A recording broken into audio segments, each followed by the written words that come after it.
Bansal education hub.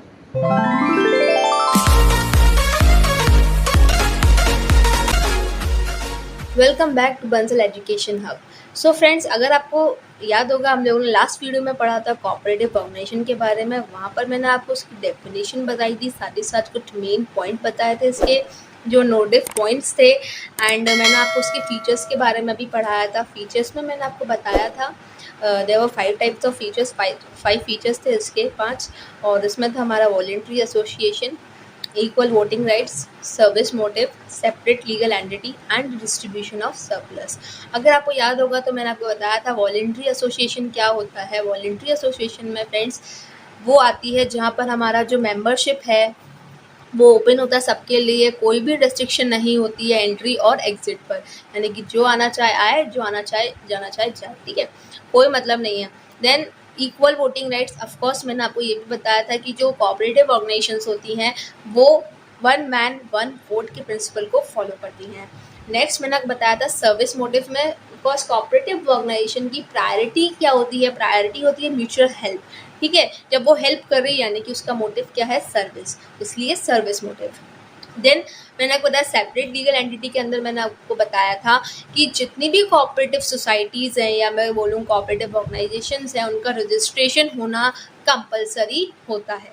Then distribution of surplus में मैंने आपको बताया था कि अगर, जैसे कि मैंने आपको बताया कि इनकी प्रायोरिटी सर्विस होती है, लेकिन उसके बावजूद अगर थोड़ा बहुत प्रॉफिट आता है या कुछ भी प्रॉफिट आता है तो आप उस प्रॉफिट को, आप उस सरप्लस को कैसे डिस्ट्रीब्यूट करोगे। तो मैंने आपको यहाँ बताया था कि आप जितने भी मेंबर्स होंगे वो जिस तरीके से सोसाइटी से डील कर रहे हैं, जैसे कि मैंने आपको एग्जांपल देके ही बताया था। देखिए, एग्जांपल देके मैंने बताया था जितने मेंबर्स हैं और वो जिस तरीके से सोसाइटी से डील कर रहे हैं, प्रॉफिट भी उसी अकॉर्डिंग डिस्ट्रीब्यूट होगा। तो मैंने आपको एग्जांपल में बताया था कि जैसे कि ए बी सी हैं, इनकी कैपिटल जो है ए लेके आया 1 लाख रुपीज़, बी लेके आया है 2 लाख रुपीज़ और सी लेके आया है 3 लाख रुपीज़, ठीक है। तो इसमें क्या होगा, जो उनकी डीलिंगनेस है ना, कि सपोज ए जो है वो 50% सोसाइटी से डील कर रहा है, अपना काम 50% ही कर रहा है, बी जो है वो 90% कर रहा है, सी जो है वो 20% कर रहा है। तो जो प्रॉफिट ज़्यादा अगर डिस्ट्रीब्यूट होगा तो वो किसके में होगा, बी के पास पहले जाएगा, ज़्यादा डिस्ट्रीब्यूट होगा, फिर ए के पास जाएगा और फिर सी के पास जाएगा। तो ये पॉइंट्स थे जो मैंने आपको कल पढ़ाए थे, अपनी लास्ट वीडियो में जो पढ़ाए थे। एंड आज हम लोग डिस्कस करने जा रहे हैं कोऑपरेटिव सोसाइटी के मेरिट्स के बारे में और डिमेरिट्स के बारे में। तो इससे पहले मैं स्टार्ट करूं फ्रेंड्स, मैं आप लोगों से एक बात करना चाहती हूँ। मैं आप लोगों को थैंक यू बोलना चाहती हूँ, बहुत बहुत बहुत सारा थैंक यू बोलना चाहती हूँ फ्रेंड्स, बिकॉज आप लोगों की वजह से ना मेरे 10,000 व्यूज़ कंप्लीट हुए हैं मेरे चैनल पे। मैंने सोचा नहीं था कि इतनी जल्दी ये चीज़ होगी, but thank you to you, I am very happy, because आप लोगों ने मुझे इतना सपोर्ट करा है, इतना प्यार दिया है। आप लोगों को मेरी वीडियोस अच्छी लग रही हैं तो आप लोग उसे देख भी रहे हो एंड मेरे चैनल को सब्सक्राइब भी करो। Thank you very much guys. मैं बहुत खुश हूँ कि मेरे इतनी जल्दी 10,000 व्यूज़ कंप्लीट हो गए हैं and really it means a lot for me. And उम्मीद करती हूँ कि आप लोग मुझे आगे भी इस तरीके से सपोर्ट करेंगे मेरे चैनल को और लोगों को रिकमेंड करेंगे। और जितने भी लोग मेरे चैनल को फर्स्ट टाइम देख रहे हैं गाइस, प्लीज़ सपोर्ट मी, मेरे चैनल को सब्सक्राइब कीजिए, साथ ही साथ वीडियो को लाइक और शेयर ज़रूर कीजिए। सो हम लोग वापस आते हैं अपने टॉपिक के ऊपर। तो मैंने आपको बताया था जैसे कि हम लोग स्टार्ट करने जा रहे हैं आज कोऑपरेटिव सोसाइटी के मेरिट्स के बारे में और डिमेरिट्स के बारे में। तो मेरिट्स को फ्रेंड्स कुछ बच्चे नहीं समझ पाते हैं मेरिट्स, तो मैं उन लोगों को बता दूं फ्रेंड्स, मेरिट्स जो कुछ नहीं है, कुछ अलग नहीं है, इनको हम एडवांटेजेस भी बोलते हैं, ठीक है। इनको हम एडवांटेजेस भी बोलते हैं एंड डिमेरिट्स को हम डिसएडवांटेजेस भी बोलते हैं, ठीक है। अब मेरिट्स में हमारे पास 8 पॉइंट्स हैं, हम लोग इसको एक एक करके डिस्कस करते हैं और मैं आपको इसकी जो है इसके अंदर का कंटेंट मैं आपको बताऊंगी। सो गाइस, आप ध्यान से समझिएगा बिकॉज ये टॉपिक बहुत इंपॉर्टेंट है, ठीक है। तो देखिए, पहला पॉइंट है हमारा ईजी टू फॉर्म, बनने में इजी, यानी कि जो कोऑपरेटिव सोसाइटी है वो इजी टू फॉर्म है। क्यों है, क्योंकि जैसे कि मैंने आपको बताया कोऑपरेटिव सोसाइटी बनने के लिए हमारे पास 2 चीज़ें होनी ज़रूरी हैं। पहला तो क्या, 10 अडल्ट मेंबर्स का होना ज़रूरी है, तभी क्या होगा, रजिस्ट्रेशन होगा, ठीक है। जब रजिस्ट्रेशन हो जाएगा तो आपकी जो कोऑपरेटिव सोसाइटी है वो फॉर्म हो जाएगी। ठीक, तो यानी कि इसमें जो है केवल ये 2 पॉइंट्स हैं जो रिक्वायर्ड होते हैं। इसमें जितनी भी लीगल फॉर्मेलिटीज़ होती है ना फ्रेंड, लीगल फॉर्मेलिटीज़ बिल्कुल भी नहीं होती हैं। ठीक, अब हम सेकंड पॉइंट पे आते हैं, लिमिटेड लायबिलिटी। अब मैं आपको पहले भी बता चुकी हूँ लिमिटेड लायबिलिटी क्या होता है, एंड मैंने आपको बहुत सी पहले वीडियोस में भी एक्सप्लेन करा है। यहाँ हल्का सा चेंज है, तो आप लोग ध्यान से सुनिएगा। यहाँ पर लिमिटेड लायबिलिटी का मतलब क्या है, मैं आपको वो बताती हूँ। सपोज आप जो हैं, आप एक मेंबर हैं किसी कोऑपरेटिव सोसाइटी के, ठीक है, एंड आप लोगों ने वहाँ पे इन्वेस्टमेंट करी, यानी कि आपने कैपिटल में क्या करा है, इन्वेस्ट करा है, एंड आपने रुपीज़ फी 30,000, चलो 30,000 लेते हैं, 30,000 रुपीज़ वहाँ इन्वेस्ट करे हैं। अगर आपकी कोऑपरेटिव ऑर्गेनाइजेशन लॉस में जाती है, या आपके पास ट्रेडर्स का डेप्थ है, ठीक है, और जितने भी बिजनेस एसेट्स हैं वो बिक रहे हैं, सब हो रहा है, तो आपकी देखो पर्सनल प्रॉपर्टी यहाँ पे पर्सनल प्रॉपर्टी की तो बात ही नहीं हो रही, क्योंकि लायबिलिटी कैसी है, लिमिटेड है।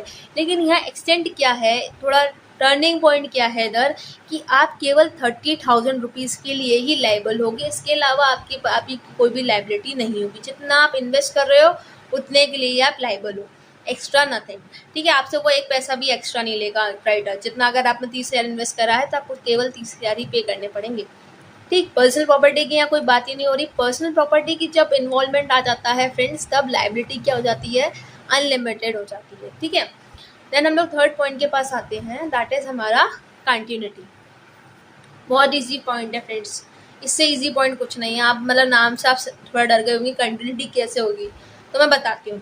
देखिए, कोऑपरेटिव ऑर्गेनाइजेशन जो है वो एक सेपरेट लीगल एंटिटी है, जो मैंने आपको उसमें बताया ये फीचर्स के में। ठीक है, जब कोई सेपरेट लीगल एंटिटी है, यानी कि वो लॉ की नज़र में अलग है, यानी कि हम लोग अगर 10 मेंबर्स किसी भी कोऑपरेटिव सोसाइटी को रन कर रहे हैं, तो हम इंडिविजुअल अलग है और हमारे जो लॉ है वो हमें अलग देखेगा और हमारी सोसाइटी को अलग देखेगा।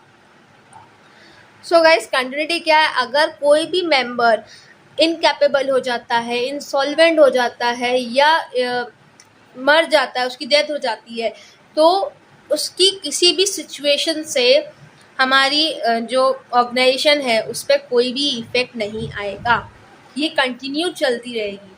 ठीक है, जैसे मैं आपको एक छोटे से एग्जांपल से समझाती हूँ, आप लोगों को समझ में आ जाएगा। हम लोग 10 मेंबर्स हैं, ठीक है, 10 अडल्ट मेंबर्स हैं, हम लोगों की एक कोऑपरेटिव सोसाइटी है, एंड मान लेते हैं कि राम जो है उस सोसाइटी का, मतलब उस कोऑपरेटिव सोसाइटी का हेड है। ठीक है, अब इसकी जो है डेथ हो जाती है, ये इंसॉल्वेंट हो जाता है, या कुछ भी बोल सकते हैं हम, इसका कुछ भी हो जाता है, इसकी सिचुएशन अलग है। तो क्या इसके मरने के बाद, बिकॉज ये हेड है, तो इसके मरने के बाद क्या हमारी कोऑपरेटिव सोसाइटी बंद हो जाएगी? बिल्कुल नहीं होगी फ्रेंड्स, बिल्कुल भी नहीं होगी। कोई दूसरा मेंबर ढूंढा जाएगा, उसको मेंबरशिप दी जाएगी और हमारी कोऑपरेटिव सोसाइटी दोबारा रन करेगी। ठीक है, कोई ऐसा वो नहीं है पॉइंट। ठीक है, तो हमारी जो कोऑपरेटिव सोसाइटी है, किसी भी मेंबर के इंसॉल्वेंट हो जाने से या डेथ हो जाने से हमारी कोऑपरेटिव सोसाइटी पर कोई भी फर्क नहीं पड़ेगा। ठीक है, देन डेमोक्रेटिक सेटअप, जैसे कि मैंने आपको देखो फ्रेंड्स, पॉइंट्स जो है ना रिपीट हो रहे हैं, इसलिए ना मेरे को ना बिजनेस बहुत अच्छी लगती है, बिकॉज यहाँ पे अगर आप एक बार समझ जाते हैं तो आप लोग उसी पॉइंट्स को बार बार रिपीट उन्हीं पॉइंट्स को बार बार आप रिपीट भी कर सकते हैं। जैसे कि मैंने बताया देखो, डेमोक्रेटिक सेटअप रिलेट करना आना चाहिए। डेमोक्रेटिक सेटअप, जैसे मैंने आपको बताया, यहाँ पर जो कोऑपरेटिव ऑर्गेनाइजेशन होती है, 1 मैन 1 वोट का प्रिंसिपल फॉलो करती है। ऑफ कोर्स अगेन वही जो कोऑपरेटिव ऑर्गेनाइजेशन है उनकी डेमोक्रेटिक सेटअप होती है, वो भी प्रिंसिपल फॉलो करती है, किसका, 1 मैन 1 वोट का। अगेन वही पॉइंट रिपीट्स होते हैं फ्रेंड्स, बस आपको समझ में आना चाहिए। ओपन मेंबरशिप, दोबारा वही पॉइंट, जैसे कि मैंने आपको बताया था कि जो कोऑपरेटिव ऑर्गेनाइजेशंस होती हैं वो वॉलंटरी एसोसिएटेड होती हैं, यानी कि इसमें कोई भी रिस्ट्रिक्शन नहीं होती उनके एंट्री पर या एग्जिट पर किसी भी मेंबर के। ठीक है, कोई भी पर्सन आके ज्वाइन कर सकता है, मेंबरशिप सबके लिए खुली होती है। देन इकोनॉमिकल फंक्शनिंग फ्रेंड्स, ये पॉइंट थोड़ा सा इंपॉर्टेंट है और थोड़ा टर्निंग भी है, आप इसके बारे में जानना ज़रूर। ठीक है, देखिए इकोनॉमिकल फंक्शनिंग क्या है कि जो आपकी कोऑपरेटिव ऑर्गेनाइजेशंस होती हैं, इनकी कुछ एक्टिविटीज़ ऐसी होती हैं जो इकोनॉमिक पे हमारी इफेक्ट डालती है, इकोनॉमिकल होती हैं। ऐसी बहुत थोड़ी सी एक्टिविटीज़ होती हैं जो कैसी होती है, इकोनॉमिकल होती हैं। सपोज जैसे कि जितनी भी आपकी कोऑपरेटिव सोसाइटी के जो मेंबर्स हैं वो अगर रॉ मटेरियल या गुड्स खरीदने जाता है तो ये मिडिल मैन को एलिमिनेट कर देते हैं, ठीक है। मिडिल मैन को एलिमिनेट करेंगे तो क्या होगा कि ये डायरेक्ट जाके उन जो फैक्ट्री या कहीं से भी डायरेक्ट जाके अगर माल खरीदोगे तो क्या होगा, आपको लो कॉस्ट में पड़ेगा, ठीक है। तो पहली बात तो ये लो कॉस्ट में माल खरीदते हैं। दूसरा क्या, ये ह्यूज स्टॉक मेंटेन नहीं करते। जब ये ह्यूज स्टॉक मेंटेन नहीं करते तो इनका जो पेमेंट होता है वो कैश टू कैश हो जाता है, कोई भी डेप्थ नहीं होता है इनके ऊपर। तो क्या ये थोड़ा बहुत इकोनॉमिक एक्टिविटीज़ में इनका थोड़ा सा इफेक्ट आता है, दैट और कुछ भी नहीं है इस पॉइंट के अंदर। आपको बस याद रखना चाहिए कि थोड़ी सी एक्टिविटीज़ ऐसी होती हैं, थोड़ा मतलब जितनी भी एक्टिविटीज़ होती हैं इसकी कोऑपरेटिव ऑर्गेनाइजेशन की, वो थोड़ा बहुत इफेक्ट डालती हैं इकोनॉमिक पर, ठीक है। स्टेट पैट्रोनेज, इसमें क्या होता है फ्रेंड्स, इसमें बहुत इजी है। ये आप ऐसे याद रख सकते हैं कि जो जितनी गवर्नमेंट होती है ना, इसको देखो कुछ बच्चे इसको याद नहीं कर पाएंगे, तो मैं आपको इजी फॉर वो देती हूँ कि वायरस बेनिफिट्स बाय गवर्नमेंट। जो गवर्नमेंट होती है वो कोऑपरेटिव सोसाइटी होती है, जो कोऑपरेटिव ऑर्गेनाइजेशन होती है उसको बहुत से बेनिफिट्स प्रोवाइड करती है, जैसे कि टैक्स में रिडक्शन करेगी, साथ ही साथ अगर उनको लोन चाहिए तो लोन उनका जल्दी अप्रूव हो जाएगा, मतलब काफ़ी सारे इनको गवर्नमेंट से बेनिफिट मिलते हैं, ठीक है। Then social utility, this is nothing कि इसमें केवल इतना होता है, सोशल यूटिलिटी में ऐसा होता है कि सोशल जस्टिस को प्रमोट करते हैं, ठीक है। यानी कि मतलब सोशली ये लोग जो काम करते हैं उससे रिलेटेड है। तो फ्रेंड्स देखिए, अगर आपको पूरे 8 पॉइंट्स याद नहीं करना है मेरिट्स के, मत कीजिए। आप कम से कम आप 6 पॉइंट्स को याद रख करके चलिए। 8 मैंने इसलिए लिखे हैं ताकि आप लोग देखो, याद बेशक आप सारे करो, ठीक, लेकिन कम से कम 6 पॉइंट्स आपको लिख के आने होते हैं। तो आप इसमें से कोई भी 6 पॉइंट अपने मनपसंद चूज़ कर लो और आप उसको ऐसा देखना जो आप एक्सप्लेन कर सको, जिसका कंटेंट अच्छा हो, ठीक है। तो आप इस तरीके से देख सकते हैं, आप लोग चूज़ कर लीजिए, ठीक है। देन हम लोग बात करते हैं डिमेरिट्स के बारे में। डिमेरिट्स भी इसके बहुत ईजी हैं फ्रेंड, इसमें केवल 5 ही डिमेरिट्स आई थिंक, या 5 ही डिमेरिट्स हैं इसमें, ठीक है। तो देखिए इसमें क्या है, लिमिटेड कैपिटल। अब जैसे कि मैंने आपको बताया कि जो कोऑपरेटिव ऑर्गेनाइजेशंस होती हैं, ये इनका जो प्रायोरिटी होता है वो क्या होता है, सर्विस मोटिव का होता है, ठीक है। जब कोई भी इंसान अपनी जो इन्वेस्टमेंट, जो कैपिटल इन्वेस्ट करता है, जो इन्वेस्टमेंट करता है, वो क्या सोच के करता है कि उसको कहीं ना कहीं उसका रिवॉर्ड मिलेगा। लेकिन यहाँ पर ऐसा कुछ भी नहीं है, इसको इतना रिवॉर्ड नहीं मिलेगा, ठीक है। तो जितनी भी जो लोग होते हैं वो कैपिटल कंट्रीब्यूट कम कम करते हैं, ठीक है। तो इस वजह से क्या होती है, कैपिटल जो हो जाती है वो लिमिटेड हो जाती है। और साथ ही साथ जो इसका प्रिंसिपल है, वन मैन वन वोट का, कहीं ना कहीं ये चीज़ भी लोगों को रोकती है कि वो उसमें जो कैपिटल अमाउंट है वो कम इन्वेस्ट करते हैं, ठीक है। Then insufficient management, of course friends management यहाँ पे इनसफिशिएंट होती है, because so guys insufficient management देखो क्यों होती है, बिकॉज कोऑपरेटिव सोसाइटी जो होती है, कोऑपरेटिव ऑर्गेनाइजेशन जो होती है, इसके जितने भी काम होते हैं इसके मेंबर्स ही परफॉर्म करते हैं, ठीक है। जितने भी काम होते हैं इसके मेंबर्स करते हैं, कोई भी प्रोफेशनल इन कामों को नहीं करता। तो ऑफकोर्स जब मैनेजमेंट कोई प्रोफेशनल नहीं कर रहा है तो कहीं ना कहीं आपके मैनेजमेंट में लैकिंग ज़रूर होगी। देन नो मोटिवेशन, इन लोगों को कोई मोटिवेशन नहीं मिलता। भाई मोटिवेशन किससे मिलता है, रिवॉर्ड से मिलता है। जब रिवॉर्ड ही नहीं है तो मोटिवेशन का कोई सवाल ही पैदा नहीं होता, ठीक है। Then conflicts among the members, अब देखिए जब ज़्यादा मेंबर्स होते हैं, उनके व्यूज़ ज़्यादा होते हैं, तो कॉन्फ्लिक्ट्स होना भी ऑब्वियस है। अब जिन मेंबर्स का जो होता है सेल्फिश मोटिव के होते हैं, वो लोग केवल अपने बारे में सोचते हैं, तो कहीं ना कहीं उस चीज़ से भी कॉन्फ्लिक्ट्स हो जाते हैं मेंबर्स के बीच में, ऑर्गेनाइजेशन में। तो ये चीज़ नॉर्मल है। देन हमारा फिफ्थ पॉइंट है एक्सेसिव गवर्नमेंट कंट्रोल।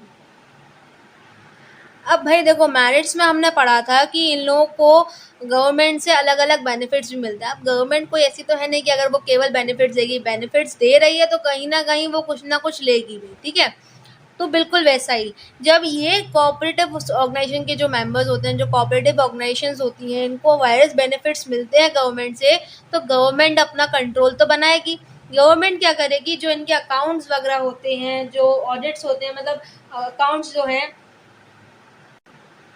जो मतलब देखिए क्या है इसमें कि जो अकाउंट्स होते हैं, ठीक है, जो अकाउंट्स होते हैं कोऑपरेटिव ऑर्गेनाइजेशंस कि उनको क्या करना पड़ता है, पहले ऑडिट करवाना पड़ता है कोऑपरेटिव डिपार्टमेंट से, फिर जाके उसको रजिस्ट्रार के पास सबमिट करना पड़ता है। यानी कि आपको जो अपने अकाउंट्स हैं, जो भी आप कर रहे हैं, वो आपको गवर्नमेंट को दिखाना पड़ता है, ठीक है। तो कहीं ना कहीं इसकी वजह से भी जो आपकी फ्लेक्सिबिलिटी है, एफिशिएंसी है कोऑपरेटिव ऑर्गेनाइजेशन में, उस पर फ़र्क आता है। तो फ्रेंड्स, यहाँ तक अब हम लोगों ने पढ़ लिया है कोऑपरेटिव ऑर्गेनाइजेशन की meaning, features, merits and demerits के बारे में। एंड अगर आपको कोई भी डाउट होता है पूरे इस टॉपिक में, या अभी तक जितना चैप्टर नंबर 2 मैंने आपको पढ़ाया है उसके बारे में आपको कोई भी डाउट है, तो आप लोग मुझे कमेंट करके बता सकते हैं, मैं आपको उस हिसाब से समझा दूंगी। एंड अगली वीडियो हम लोग डिस्कस करने जा रहे हैं टाइप्स ऑफ कोऑपरेटिव ऑर्गेनाइजेशन के बारे में, तो उसको हम लोग अगली वीडियो में ज़रूर देखेंगे।